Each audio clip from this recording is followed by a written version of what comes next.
Ayon dito sa kanyang pahayag na yung binigay doon na tulong ni Martin Romualdez at Bongbong Marcos doon sa namatayan sa Leyte ay hindi daw tinanggap.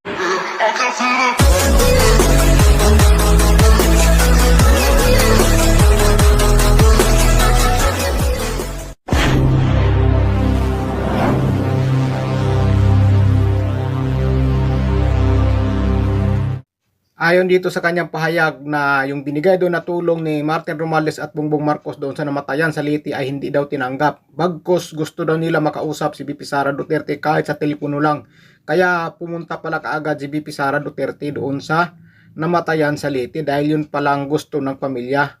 Dahil yung tulong na binigay galing kay Martin at kay Bongbong Marcos ay hindi daw nila tinanggap. Ito po yung nagsabi niyan. Ito po yung gustong kumalaban kay Martin Romualdez. Pakinggan nyo po mamaya yung pahayag niya. Kaya pala talagang pumunta kaagad si VP Sara Duterte doon sa namatayan.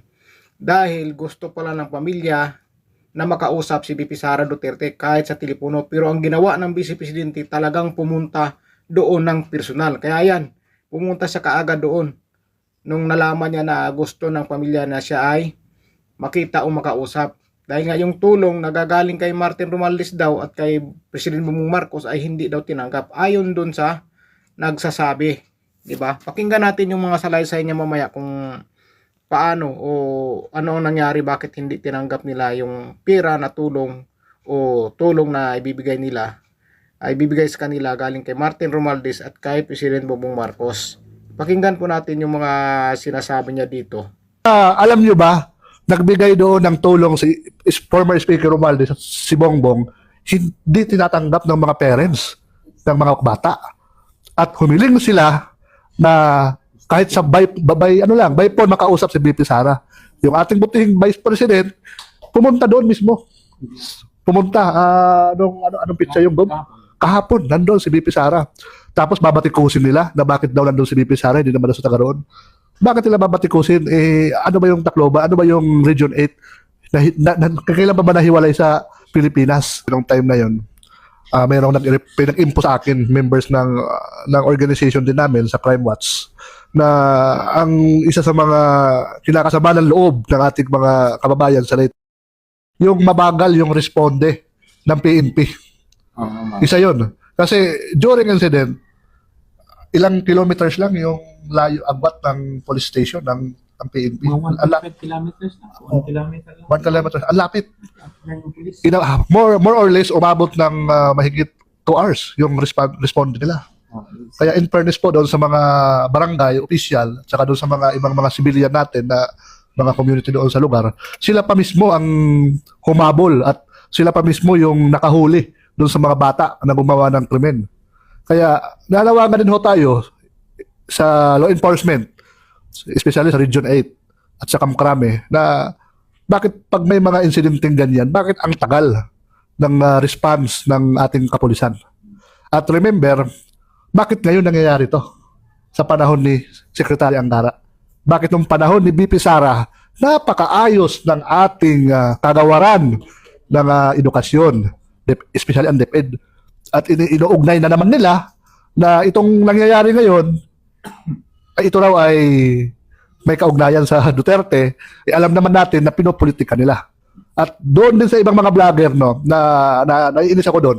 Kasi yung mga sinasabi nila na nabalitaan nyo ba na bakit daw pumunta si VP Sara doon, hindi naman daw siya taga Tacloban. Bakit yung Tacloban? Nabili na ba ng mga Romualdez?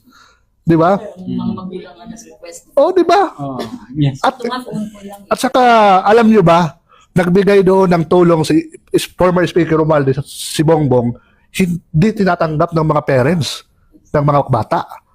At humiling sila na kahit sa by phone makausap si VP Sara. Yung ating butihing Vice President, pumunta doon mismo. Pumunta, anong pizza yung Bob? Kahapon, nandun si VP Sara. Tapos babatikusin nila na bakit daw nandun si VP Sara, hindi naman sa taga roon. Bakit nila babatikusin? Ano ba yung Tacloban? Ano ba yung Region 8? Kailan ba nahiwalay sa Pilipinas? Vice President siya. At Vice President siya, obligasyon niya yun. Kaya ito namang mga iba, pinopolitika nila. Ando, kunyari magbibigay ng tulong, kunyari parang sila yung may-ari ng pera ng bayan, ando si Speaker Romualdez, ando si Sani Angara, ano ba nagawa nila? Naglalabasan lang sila pag may mga ganyang incident. Dapat yung funding diyan sa DepEd, gamitin nila sa tama at maayos. Bakit hindi nila ayusin yung seguridad ng mga eskwelahan? Ako po, di po ako takot sa mga Romualdez, sa totoo lang. Especially sa bayan namin, sa Tanawan Leyte. Maraming mga pananakot sa akin na baka later on, hindi natin alam. Especially no, sa akin, sa pamilya ko, marami rin nagsasabi na mabigat, dambuhala, mapera, powerful. Pero para sa akin, ito kasi ang pananaw ko eh, yung paninindigan ko, hindi nila kayang takutin, hindi nila kayang bilhin. Gaya ng paninindigan ng ating pangalawang Pangulo. Kasi unang-una, kaya po tayo lalaban, hindi po para sa pansariling interest natin, at hindi ito pag-aambisyon at pangarap na para sa pansarili natin. Ito ay isang misyon para sa taong bayan at mabago natin ang liderato ng First District of Leyte. Ako po, di po ako takot sa mga Romualdez, sa totoo lang. Especially sa bayan namin, sa Tanawan Leyte. Maraming mga pananakot sa akin na baka later on, hindi natin alam, may basher na nagsasabi na umatras ka na, hindi ka manalo. Mayroong mga nagsasabi na hindi magtatagal yung buhay mo, hindi ka naabutin ng eleksyon. Eh ako naman, handa po ako niyan. May mga sign na. May mga sign na ginagawa sila. At lahat doon sa amin, from the beginning, lahat ng tumatakbo doon, binabayaran nila. Pero ito lang ang masasabi ko. Until 2028, hindi po tayo magpapabayad at hindi tayo magpapabili sa kanila.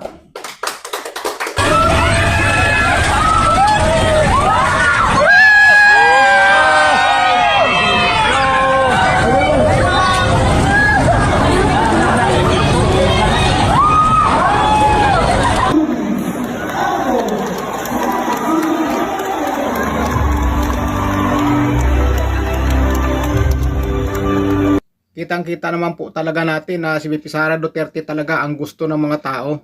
Kita mo dito, di ba? Siya din ang gustong umatin dyan. O, di ba? Gusto ng mga tao si VP Sara Duterte at hindi sila. Kaya yung tulong siguro na ibinigay nila doon sa pamilya, kaya hindi tinanggap dahil ayaw sila ng mga tao. Siguro talagang sirang-sira na sila sa paningin ng tao. Kaya mismong tulong nila sa namatayan ay hindi natin natanggap. Magkos si VP Sara Duterte ang gusto nilang makausap, pero ang ginawa ng Vice Presidente, di ba? Pumunta kagad. Talagang pumunta agad siya nung nalaman niya na gusto siya makausap ng pamilya ng namatayan. Di ba? Kitang-kita naman po natin kung gaano kamahal ng sambayan ng Pilipino si VP Sara Duterte. Hindi kagaya sa kanila na pinamumuhian na sila ng mga tao. Pinamumuhian na sila ng sambayan ng Pilipino dahil sa mga ginagawa nila. Pero ang Vice Presidente na kahit anong paninira nila, sumasakit na lang ang ulo nila kapapanira kay Vice President Sara Duterte, walang epekto. Walang epekto yung mga paninira nila dahil ang sambayan ng Pilipino naniniwala na si Vice President Sara Duterte ay kanila lang pinagbibintangan. Ginagawan lang nila ng kasalanan. Di ba? Dahil ayaw nila na makakatakbo ang Vice Presidente sa pagkapangulo. Yan po ang dahilan kaya kung sa baga ayaw nilang makaharap si VP Sara Duterte sa eleksyon dahil alam nila hindi sila mananalo at hindi nila kayang talunin ang isang Inday Sara Duterte. Yan po ang katotohanan dyan. Kaya lahat ginagawa nilang paninira para lang masira ang Vice Presidente sa sambayan ng Pilipino. Pero ang sambayan ng Pilipino alam na po ang katotohanan kung ano po ang totoong nangyari sa ating bansa. Kaya yung pamilya na hindi tumanggap ng tulong mula kay Romualdez at kay Bongbong Marcos, isa rin yan sila sa na nakikita nila ang mga nangyayari sa bansa natin. Kung sino yung mga talagang mga ano diyan, sangkot sa katiwalian sa ating bansa. Di ba? Grabe na po yung pagmamahal sa sambayan ng Pilipino kay Vice President Sara Duterte. Yan po talaga ang kinakatakutan ng mga kalaban niya.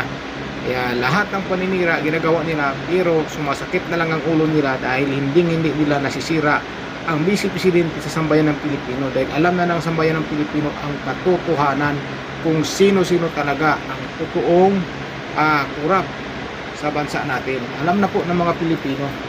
Kaya hindi na nila kayang sirain si VP Sara Duterte. Kaya sumasakit na lang ang ulo nila hindi nila masisira ang Vice Presidente. Di ba? Pasalamat din sila, Vice Presidente, tahimik lang hindi sila sinasagot, hindi sila binabanatan Kaya sabi nga ni VP Sara Duterte, talagang sabi niya, makabawas gani ko. Di ba?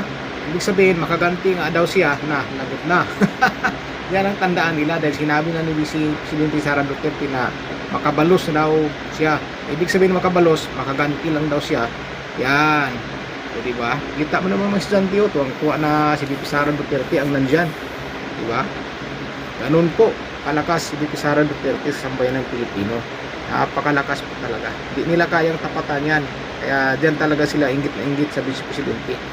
Kahit anong paninira, lalo sa Trillanes, sabi niya na bababa daw yung rating si VP Sara Duterte kapag nalabas na raw yung mga anomalya. Yung anomalya, alam na ng tao kung sino yung mga totoong nagnakaw ng kaban ng bayan.